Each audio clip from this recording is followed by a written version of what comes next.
오늘 우리는 여러 가지로 부정적인 소식들이 많이 들리는 시대를 살고 있으며 이런 부정적인 뉴스들이 우리의 마음과 우리의 삶에 역시 부정적인 영향을 미치는 시대를 살고 있습니다. 부정적인 소리가 많이 들려오면 우리는 용기를 내기가 어렵지요. 부정적인 말들이 많으면 어떤 일을 하더라도 자신 있게 할 수가 없습니다.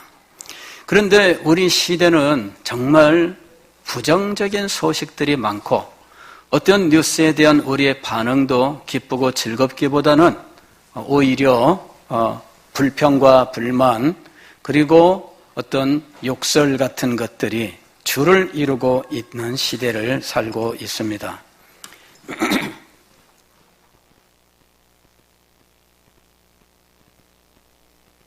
어느 날 제가 뉴스를 보면서 마음속에서 미움이 일어나고 원망이 일어나고 불평이 일어나고 욕설이 나오고 이제 이러는 것들을 발견하게 됐어요. 그래서 이거는 큰 문제다 이렇게 생각을 했습니다. 그래서 뉴스를 안 보기 시작을 했어요. 왜냐하면 뉴스 자체는 무슨 어떤 가치를 가지고 있지는 않아요. 그것을 어떻게 보느냐라고 하는 거죠. 이거는 뉴스를 전달하는 사람이 어떻게 보느냐라는 것도 있고 듣는 사람이 어떻게 보느냐 하는 것도 있습니다. 그런데 이런 그 관점이 늘 원망과 불평과 걱정과 두려움과 또 어떤 미움을 불러일으키는 상태라면 이것은 정상적인 상황이 아니다라는 것이죠. 이것에서 떠나는 것이 시급하다라는 생각을 갖게 되었습니다. 여러분, 우리의 삶의 어떤 일들에 대하여 우리가 어떻게 해석하고 어떤 마음을 갖느냐라고 하는 것은 우리의 정신 생활에, 우리의 일상 생활에, 우리의 미래에 지대한 영향을 미치게 되어 있습니다. 생각을 어떻게 갖느냐? 이것이 그 사람의 미래를 결정짓는 거예요. 그래서 부정적인 생각을 갖는 사람의 미래는 부정적입니다. 긍정적인 생각을 갖는 사람의 미래는 긍정적이죠. 이것은 수많은 사람들의 연구에 의해서 이미 확립되어 있는 것이에요. 부정적인 말만 하고 부정적인 반응만 보이는 사람, 그리고 자신의 미래에 대하여 긍정적인 생각을 갖지 못하는 사람들의 미래가 잘 될 이유가 없습니다. 여러분, 이것은 많은 사람들이 실험을 통해서 증명을 한 거예요. 미국의 데이비스 대학교라고 하는 곳에 심리학과 교수 한 분이 한 번은 이런 실험을 했어요. 사람을 세 그룹으로 나눠놓고 한 그룹은 매사에 기분 나쁜 말과 행동에 집중하게 했어요. 저 사람은 왜 저래? 저것은 왜 그래? 매사에 부정적인 모습만 보게 한 거죠. 그리고 두 번째 그룹은 감사하는 일에 집중하게 했어요. 뭔 일이 일어나도 이건 이래서 감사, 이건 이래서 감사.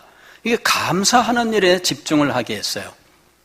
세 번째 그룹은 그냥 살아가는 일에 대해서만 말하도록 했습니다. 이렇게 ABC 세 그룹으로 나누어서 1년 동안 실험을 하고 이 사람들에게 자기 삶과 마음속에 나타난 변화에 대해서 이제 그 결과를 받게 되었는데, 감사하는 사람들에게서 많은 긍정적인 결과들이 나타난 거예요. 왜 일을 이렇게 안 하냐? 왜 이렇게 해야 되는데 안 하고 있냐? 그리고 늘 불평하고 늘 책망하고 이러는 사람들에게서는 긍정적인 마음이 만들어지지 않고 1년 후에 그 사람의 마음에 부정적인 결과가 나타나는 거예요. 그런데 감사하는 사람, 그저 남들이 볼 때에는 나쁜 순간인데도 어떻게 해서든지 그거를 감사의 상황으로 표현을 하는 거죠. 그랬더니 1년 후에 이 그룹들이 자기의 삶의 변화를 이야기하는데 아주 많은 변화들이 일어났어요. 삶에 대해 더 행복하다고 느끼게 되었다. 낙천적인 성격으로 변하게 되었다. 활력이 넘치는 생활을 하게 되었다. 이런 어떤 구체적 변화에 대해서 자기가 쓰게 한 거죠. 그랬더니 자기의 삶의 약점으로 있던 것들, 이런 약점들이 변하기 시작을 한 거예요. 감사하는 삶을 1년 동안 살고 보니까 자신의 부족한 부분, 자기의 약점인 부분들이 변화되기 시작했는데, 어떤 사람은 열정적으로 활동하게 되었다. 어떤 사람은 결단력이 강해졌다. 어떤 사람은 다양한 것에 흥미를 느끼게 되었다. 힘든 일을 처리하는데 자신감이 붙었다. 운동을 더 열심히 하게 되었다. 여러분, 가만히 한번 생각을 해보세요. 감사하는 동안에 자기의 삶에 병들었던 부분들이 고쳐지기 시작을 하는 거예요. 운동을 더 열심히 하게 되었다라는 말은 감사하면서 삶에 의욕이 생기게 된 거예요. 그래서 운동을 하게 된 겁니다. 안 그러면 이 사람이 늘어져 있게 마련이죠. 그러나 변화되는 거예요. 감사하는 동안에 삶의 문제점들, 그 병들어 있었던 마음들, 그리고 병들어 있었던 생활 습관들이 변화되기 시작하게 되었어요. 어떤 사람은 숙면을 취하게 되었으며 눈에 띄게 건강해졌다. 이렇게 얘기를 해요. 감사하니까 숙면을 취하게 되었다. 왜? 예전에는 그 기분 나쁘고 이런 거 밤새도록 생각하느라고 잠을 못 자요. 근심하고 걱정하느라고 잠을 못 자요. 원인을 알 수 없는데 잠을 못 자는 사람들 병원에 가면은 스트레스라고 이야기를 하는데, 그런 모든 것들이 실상은 만족되지 못하는 것들에서부터 오는 거예요. 어떤 사람은 인생의 목표를 수립했으며 그것을 이루기 위해 노력하게 되었다. 다른 사람을 돕는데 적극적으로 나서게 되었다. 다른 사람들로부터 관대하고 친절한 사람이라는 평판을 얻게 되었다. 사회생활에 인간 간 관계에 변화도 생기게 된 거예요. 또 어떤 사람은 부자에 대해 시기하고 원망하는 마음이 사라졌다. 그렇죠? 이 사회는 왜 그래? 헬조선 이러는 상황에서는 마음이 병들고 삶이 병들게 되어 있어요. 그런데 감사하고 보니까 이런 마음들이 사라지면서 자기의 삶을 긍정하게 되는 것이죠. 스트레스가 사라졌다 이러는 사람도 있어요. 가족관계가 돈독해졌다 이러는 사람도 있어요. 식구들이 서로 사랑하며 살 것 같지만 예상외로 불편한 가운데 있는 가정이 참 많습니다. 그런데 감사하다 보니까 가족 사이의 관계가 점점 변화되기 시작해요. 그러니까 가정이 병들었던 것이 회복되기 시작을 하는 거죠. 어려운 사정에 탄력적으로 대처하게 되었다. 보다 창조적으로, 보다 열린 시각으로 상황을 바라보게 되었다. 일을 체계적으로 하는 사람이 되었다. 여러분, 1년 동안 감사를 해보니까 이런 많은 변화가 일어났어요. 심리적으로 변화가 일어납니다. 우리는 마음의 어떤 질병들을 가지고 있어요. 심지어는 어떤 분은 그런 얘기를 하죠. 현대인은 모두 정신병자다. 뭐 이렇게까지 말해요. 왜냐하면은 현대인의 생각은 굉장히 부정적이에요.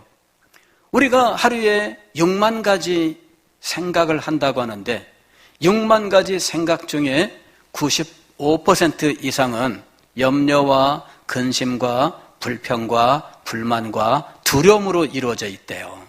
이 정도면은 병 아니에요? 그죠? 그러니까 현대인은 정신병자라고 하는 말도 알고 보면은 이게 진짜예요. 우리의 생각이 기쁘고 즐겁고 긍정적이고 기대하고 소망하고 이러는 마음으로 충만해야 되는데 이런 부정적인 생각이 95%라면 그 사람이 행복할까 하는 것이죠. 행복할까? 단지 감사하는 것만 가지고도 우리의 마음의 질병의 대부분을 고칠 수 있어요. 신기한 겁니다. 예. 단지 감사하는 것만 가지고도 우리의 육체의 활력이 회복되게 되어 있어요.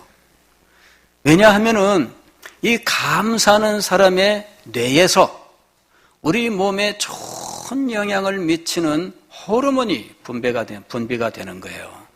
그래서 여러분 실제로 이러한 그 감사의 삶을 실천하다 보면은 점점 우리의 마음이 건강해지고 우리의 육신도 건강해지게 되어 있어요.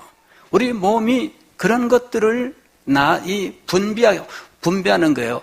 우리 몸에 이런 모든 활력들은 이 호르몬이 작용을 하고 있는데 이 호르몬 작용에 영향을 미치는 일들이 약으로 하는 방법이 있고 우리의 마음의 변화를 통해 하는 방법이 있는 거예요. 그런데 마음의 변화가 이거는 여러분 우리의 육체뿐만 아니라 심지어는 이것이 우리의 인간관계, 사회적인 여러 가지 긍정적인 효과까지 나타낸다는 것이죠. 그러니 여러분 단지 감사하는 것만 가지고도 이런 놀라운 일들이 일어나는데 매사에 감사하며 살지 않을 이유가 있겠느냐 하는 것이죠. 그런데 문제는 우리들은 항상 어떻게 생각하느냐면 내가 좋다고 생각하는 일들이 일어나야만 감사할 수 있다고 생각하는 거예요.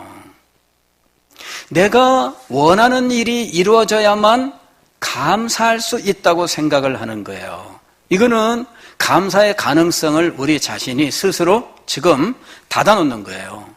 감사의 가능성을 내 마음이 닫아놓고 있기 때문에 우리의 마음속에서는 감사가 시 나오지 않는 거예요. 영국 속담에 이런 속담이 있습니다. 감사는 과거에게 주어지는 덕목이 아니라 미래를 살찌게 하는 덕목이다. 감사는 과거 때문에 하는 것이 아닙니다. 즉 우리들은 바로 지나간 직전의 시간까지 내가 원하는 무엇이 이루어졌을 때에 감사를 한다고 생각하는 거예요. 그런데 이 속담에서는 미래를 위하여 감사한다는 거죠. 미래를 살찌게 하기 위해서 감사를 한다는 거예요. 이 말은 뭐냐면은 내 현재의 삶을 긍정하고 그리고 이 현재를 긍정하여 미래를 바꾸는 이 일을 한다는 거죠. 여러분 지난주 오후 예배 때 우리 생각했지 않습니까? 현재가 미래를 바꿉니다. 우리의 미래가 변화되기를 원한다면 그 미래의 변화는 어디서 시작되느냐? 미래의 어느 한 순간에 변화가 한꺼번에 떨어지는 것이 아니라 현재 내가 변화의 삶을 시도해야 된다는 거죠. 그래야 미래가 바뀌게 되어 있는 것이죠. 감사는 과거에 대한 것이 아니라 미래에 대한 것이다 라고 하는 사실을 분명히 기억해야 돼요. 현대인들은 행복을 원하고 있습니다. 과거에는 우리 몸 밖에 있는 어떤 것들을 많이 쌓아두는 것이 행복이라고 생각을 했어요. 물론 그것을 통하여 마음속에 어떤 만족과 기쁨이 오기 때문에 행복이라고 말할 수 있겠죠. 그러나 현대에 와서는 그런 신의 지물, 즉 재산이라든지 이런 어떤 외적인 것들이 행복이 아니다라고 하는 것을 알게 되었어요. 그것을 대하는 내 마음이 행복해야 행복한 거예요. 그래서 행복이라고 하는 것은 어디에 있느냐? 마음속에 있는 것이다 하는 것을 알게 된 것이에요. 행복으로 가는 지름길은 당신의 마음속에 있습니다. 마음속에 행복으로 가는 지름길이 있어요. 그런데 이 지름길은 무엇으로 시작되느냐? 감사로 시작된다라는 것이에요.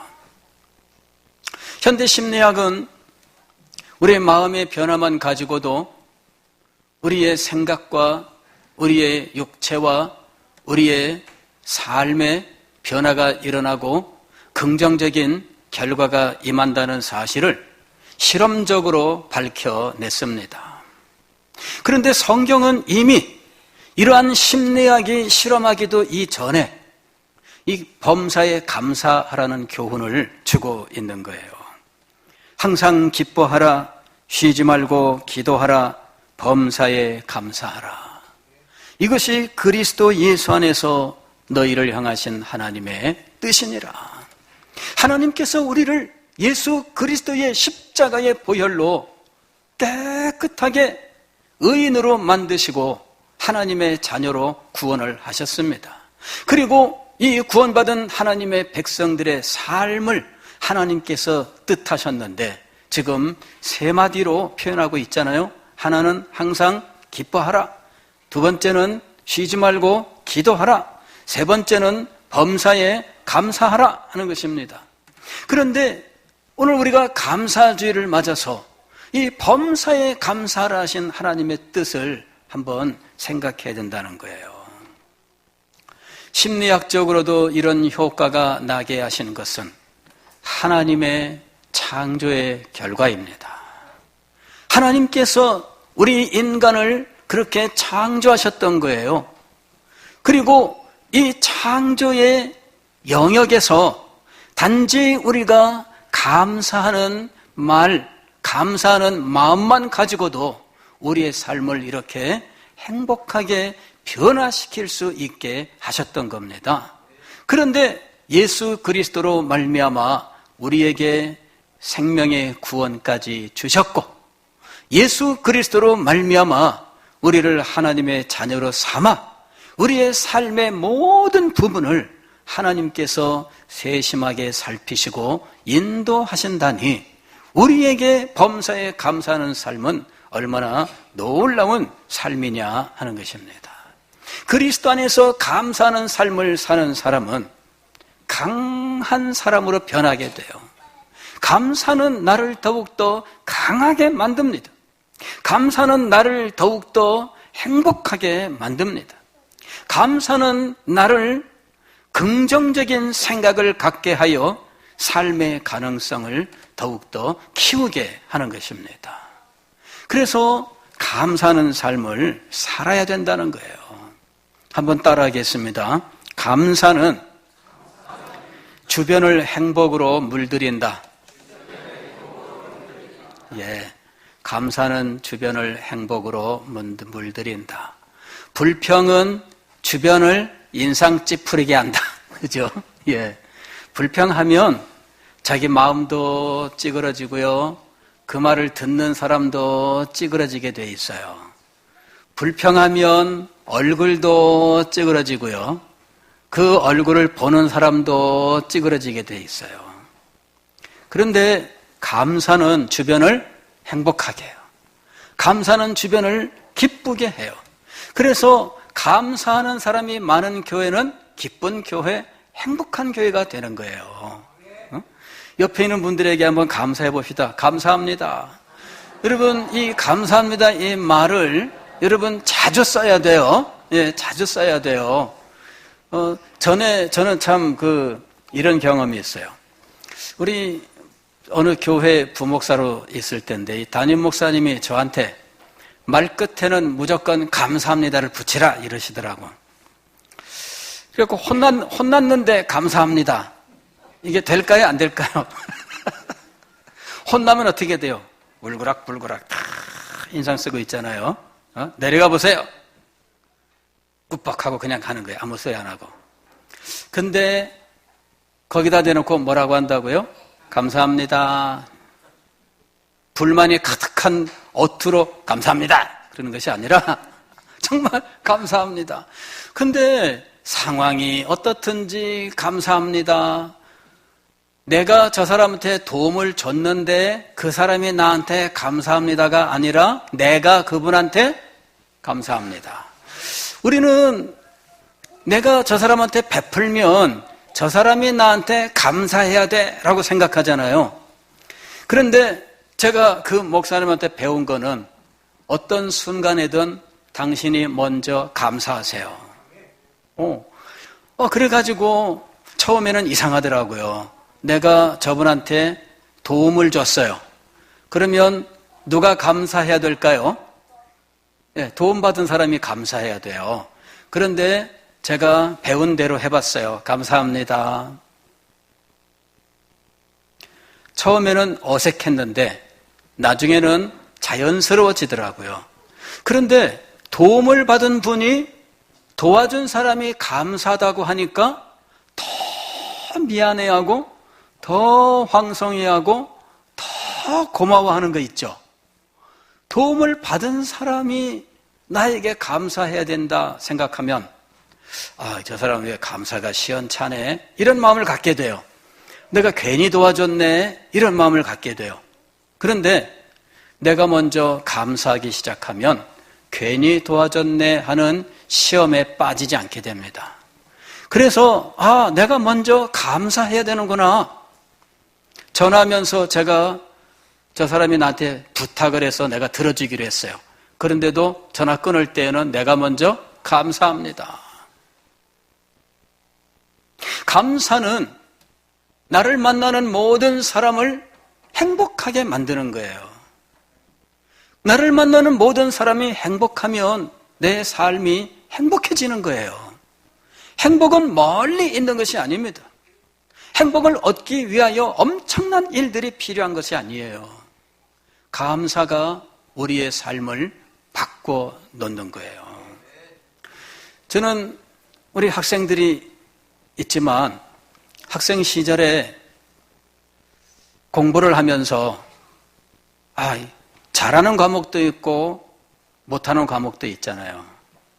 못하는 과목에 대해서 감사를 했어요. 못하는 과목. 왜? 이 과목을 잘하면 점수가 확 하고 올라가는 거예요. 잘하는 과목에서는 잘해봤자 점수 향상이 5점 이밖에 안 돼요. 그런데 못하는 과목은 열심히 하면은 20점도 올라가. 와, 못하는 과목이 이렇게 효자 종목일 줄이야. 그죠? 예, 못하는 과목은 효자 과목입니다. 그래서 그 과목에다가 이름을 붙인 거예요. 성적 향상을 시켜주는 아주 고마운 과목이다. 그랬더니 그 과목을 대하는 마음 자세가 바뀌는 거 있죠. 이게 안 되면 마음속으로 또 이렇게 생각할 거 아니에요. 이건 정말 지겹다. 이건 점수도 안 나온다. 이거는 힘들기만 하다. 그러는데 점수, 성적 향상의 최대 효자다. 이렇게 생각을 하니까 그 과목이 사랑스러운 거 있죠. 이 과목만 잘하면은 내 성적이 비약적으로 향상되겠구나. 이 과목에 대한 의욕이 생겨요. 이 과목을 잘하고 싶은 마음이 생겨요. 이 과목을 더 붙들고 노력하고 싶은 동기가 생기는 거예요. 여러분, 이 사실을 어떻게 보느냐에 따라서 내 삶이 달라질 수가 있어요. 그래서 오늘 이 시간에 여러분 생각합시다. 우리는 나에게 내가 원하는 어떤 결과가 나왔을 때만 감사하겠다라는 이런 자연적인 생각을 벗어버리자. 이제부터 나는 적극적으로 감사하는 사람이 되자. 여러분 이렇게 결심할 수 있기를 바랍니다. 예, 이거는요 노력이 필요하고 훈련이 필요해요. 여러분들이 노력하고 훈련하시면 여러분의 삶은 점점 변하게 될 것입니다. 여러분의 정신, 여러분의 마음이 점점 평안해지고 기쁨으로 넘치게 될 겁니다. 여러분의 육체에 찌뿌듯하고 어렵고 고통스러운 것들이 점차로 변하게 될 것입니다. 여러분의 삶의 원수들이 사라지고 여러분의 대적자들이 사라지게 될 것입니다. 감사는 우리의 삶에 얼마나 큰 유익을 가져오는지 몰라요. 그래서 주님께서 범사에 감사하라 명령하신 거예요. 그러시면서 하나님을 사랑하는 자, 곧 그 뜻대로 부르심을 입은 자들에게는 모든 것이 합력하여 선을 이루느니라 약속하셨던 겁니다. 이 놀라운 은혜의 삶이 우리에게 이루어지시기를 주의 이름으로 축원합니다.